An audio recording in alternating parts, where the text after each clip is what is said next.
नमस्कार, आजीबाई किचनमध्ये आपलं स्वागत आहे। आज आपण बनवणार आहोत गुलाबजाम। चला तर मग मी इथे आता अर्धा किलो खवा घेतलेला आहे। त्याला छान असं मऊसूत मळून घ्यायचं आहे।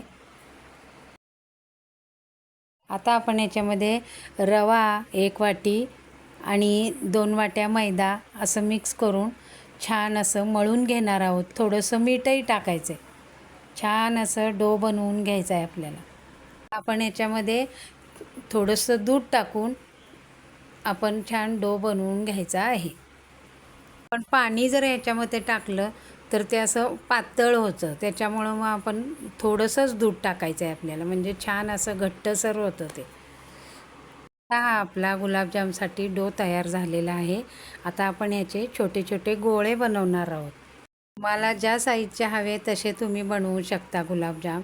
मी असे गोल साईजचे लहान गोळे बनवत आहे। माझा ट्विस्ट असा आहे की मी या गुलाबजाममध्ये प्रत्येक गुलाबजाममध्ये एक मी असा तिळगूळ टाकलेला आहे, कारण आतपर्यंत गोड चव यावी आणि गुलाबजाम आतूनही जाळीदार व्हावा।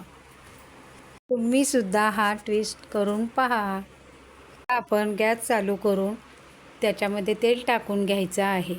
दुसरीकडे आपण गॅसवर पातेलं ठेवणार आहोत। त्याच्यामध्ये 2 ग्लास पाणी आणि 1 वाटी साखर टाकून आपण पाकसाठी ठेवायचं। तुमच्या आवडीनुसार तुम्ही साखर टाकू शकता।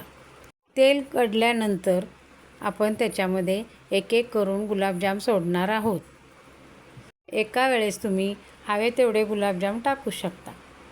जर तुम्हाला माझे व्हिडिओ आवडत असेल, लाईक करा, शेअर करा, सबस्क्राईब करा आणि कमेंटमध्ये सांगा। त्यासोबत माझे व्हिडिओ शेअर करायला विसरू नका। आता इथे गुलाबजाम आपले ब्राऊन गोल्डन होईपर्यंत आपल्याला तळायचे आहेत। गुलाबजामचा कलर पाहू शकता, किती छान गोल्डन आलेले आहेत। अजून आपल्याला हे ब्राऊन होऊन द्यायचे आहेत गुलाबजाम। असे छान खमंग तळले की फुलतात पण छान। ते आपले गुलाबजाम झालेले आहेत। आपण आता एका टोपलीत पेपर टाकून त्याच्यावर हे गुलाबजाम आपण काढून घेणार आहोत। हे पहा, असे झालेत माझे गुलाबजाम छान। दुसरीकडे पाक तयार करायला ठेवला होता, तोही झालेला आहे। आता आपण हाताला जेवढं चिकट लागेल तेवढाच आपल्याला पाक बनवायचा आहे। खूप कडक बनवायचा नाही, नाहीतर गुलाबजाम असे कडक होतात।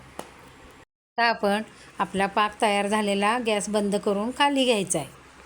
आपण एक करून गुलाबजाम सगळे पाकात सोडणार आहोत।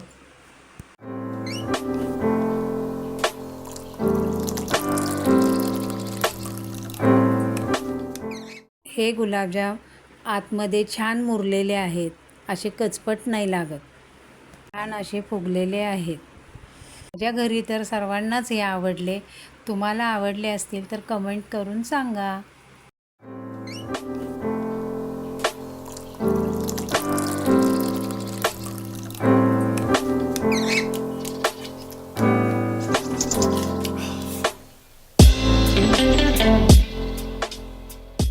पण इथं आता अर्धा 1 तास गुलाबजामला पाकात मुरून देणार आहोत।